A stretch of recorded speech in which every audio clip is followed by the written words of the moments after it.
Səhərin ilk işığı qəlbimdə titrəyir, külək esir.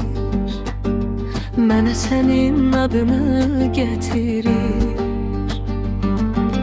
Gözlərim yolda, addımlar səssiz. Bu həsrət bir dağdır, dırmaşıram işsiz. Sənə doğru yollar uzanır, sənə doğru ürək dayanır.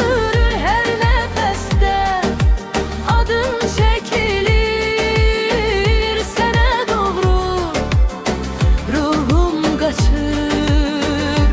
Sənə doğru yollar uzanır, sənə doğru ürək dayanır. Hər nəfəsdə adım çəkilir, sənə doğru ruhum qaçır.